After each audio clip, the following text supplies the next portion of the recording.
Hello students. आज का हमारा टॉपिक है वारिस कौन और लेखक हैं विभा रानी। ये topic 8th Maharashtra board students के लिए यूज़फुल रहेगा। ये कहानी है चार बेटियों की कि उनमें से कौन सी बेटी, उन चारों बेटियों में से कौन सी बेटी जो है वो राज्य के लिए सबसे ज़्यादा उचित रहेगी राज्य का भार संभालने के लिए। वो राजा कैसे डिसाइड करता है, वो राजा कैसे पता लगाता है कि उन चारों में से कौन सी जो लड़की है वो सबसे ज़्यादा प्रतिभावान है और जो राज्य को संभाल सकती है, राज्य का कार्यभार जो है वो संभाल सकती है। तो शुरू करते हैं स्टोरी को। छोटी सी प्यारी सी स्टोरी है। एक राजा था, उसके चार बेटियां थी। राजा ने सोचा कि इन चारों में से जो सबसे बुद्धिमती होगी, बुद्धिमती मतलब दिमाग वाली, समझदार, होशियार, उसे ही अपना राजपाट सौंपेगा। इसका फैसला कैसे हो वह सोचने लगा। अंत में उसे एक उपाय सूझ गया। तो बाद में, अंत में यानी लास्ट में, उसने कुछ तो युक्ति निकाली, उपाय निकाला। उसने एक दिन चारों बेटियों को अपने पास बुलाया, सभी को गेहूं के 100-100 दाने दिए और कहा, इसे तुम अपने पास रखो।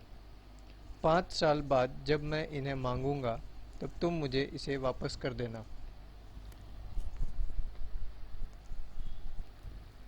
गेहूं के दाने लेकर चारों बहनें अपने अपने कमरे में लौट आई। बड़ी बहन ने उन दानों को खिड़की के बाहर फेंक दिया। उसने सोचा, आज से 5 साल बाद पिताजी को गेहूं के इन दानों की याद रहेगी रहेगी क्या?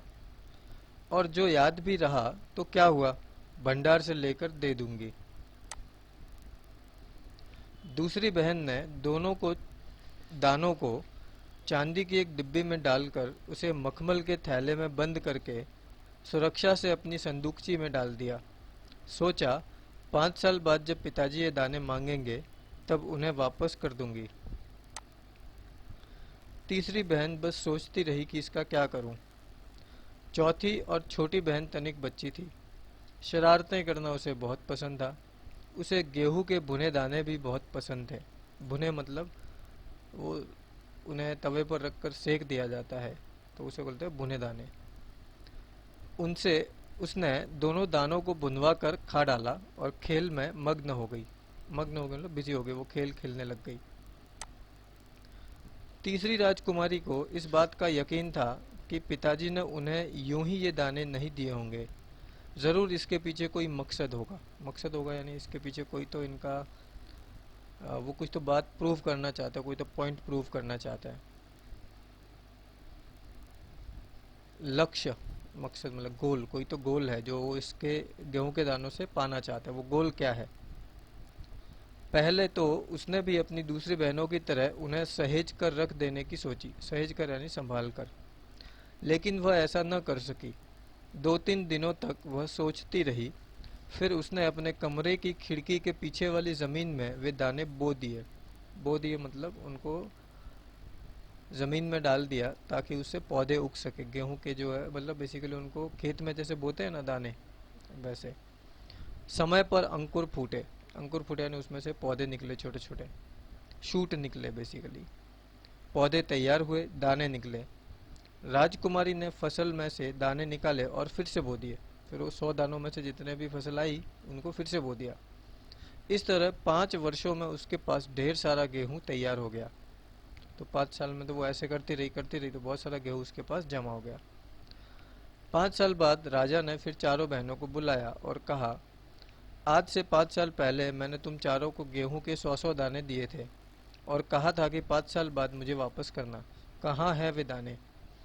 बड़ी राजकुमारी भंडारगढ़ जाकर गेहूं के दाने ले आई और राजा को दे दिए। राजा ने पूछा, क्या ये वही दाने हैं जो मैंने तुम्हें दिए थे?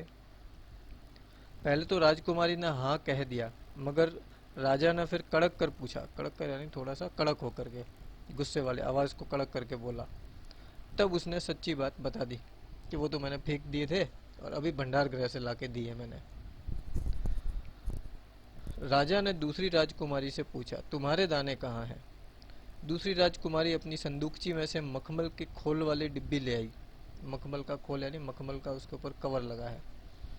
जिसमें उसने गेहूं के दाने सहेज कर यानी संभाल कर रखे थे। राजा ने उसे खोलकर देखा, दाने सड़ गए थे। तीसरी राजकुमारी से पूछा, तुमने क्या किया उन दानों का? तीसरी ने कहा, मैं इसका उत्तर आपको अभी नहीं दूंगी, क्योंकि जवाब पाने के लिए आपको यहाँ से दूर जाना पड़ेगा और मैं वहाँ आपको कल ले चलूंगी। राजा ने अब चौथी और सबसे छोटी राजकुमारी से पूछा। उसने बड़ी बेपरवाही से जवाब दिया, उन दानों की कोई कीमत है पिताजी? वे तो ढेरों दाने पड़े भंडार में पड़े हैं, वैसे तो ढेरों दाने भंडार में पड़े हैं। आप तो जानते हैं ना, मुझे गेहूं के भुने दाने बहुत अच्छे लगते हैं, सो मैं उन्हें भुनवा कर खा गई। आप भी पिताजी किन किन चक्करों में पड़ जाते हैं। सभी के उत्तर से राजा को बड़ी निराशा हुई। वो डिसअपॉइंट हो गया।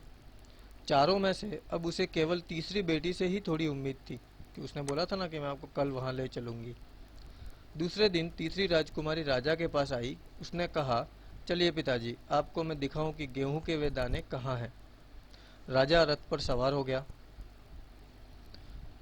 रथ महल पर नगर पार करके सॉरी रथ महल नगर पार करके खेत की तरफ बढ़ चला। राजा ने पूछा, आखिर कहाँ रख छोड़े हैं तुमने वो 100 दाने? इन 100 दानों के लिए तुम मुझे कहाँ कहाँ के चक्कर लगवाओगी? तब तक रथ एक बड़े से हरे भरे खेत के सामने आकर रुक गया। राजा ने देखा, सामने बहुत बड़े खेत में गेहूं की फसल थी। उसकी बालियां हवा में झूम रही थी, जैसे राजा को कोई खुशी भरा गीत सुना रही हो। राजा ने हैरानी से राजकुमारी की ओर देखा, हैरानी यानी आश्चर्य से। राजकुमारी ने कहा, पिताजी, ये हैं वो 100 दाने जो आज लाखों लाख दानों के रूप में आपके सामने हैं। मैं उन 100 दानों को बोकर इतनी अधिक फसल तैयार की है। मैंने उन 100 दानों को बोकर इतनी अधिक फसल तैयार की है।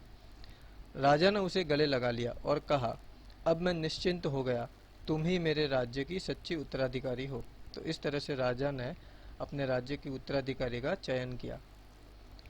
चलिए, तो अभी होमवर्क की बात कर लेते हैं। शब्द वाटिका करनी है आपको, ये लिखने हैं, और इसके अलावा जो मैंने चैप्टर पढ़ाते टाइम पे बताए हैं वो भी लिखने हैं। मुहावरों का वाक्यों में प्रयोग करना है। सूचना के अनुसार कृति करनी है, पहला, दूसरा, तीसरा। चौथा परिणाम लिखना है। फिर भाषा बिंदु में वाक्यों के प्रकार जो हैं वो अपन बाद में करेंगे। या आपको एक पत्र लिखना है, अपने मित्र या सहेली को दीपावली की छुट्टियों में अपने घर पर निमंत्रित करने के लिए एक पत्र लिखना, निमंत्रण पत्र लिखना है अपने। और ये चैप्टर से आपने क्या समझा उसको 6 से 8 लाइन में अपने नोटबुक में लिखना है। चलो, और बीरबल की एक दो कहानियाँ पढ़ लेना अगर कहीं पर आपको मिल जाए तो, ठीक है। चलो, तो बाकी के चैप्टर हम लोग नेक्स्ट लेक्चर में करेंगे। सो बाय बाय।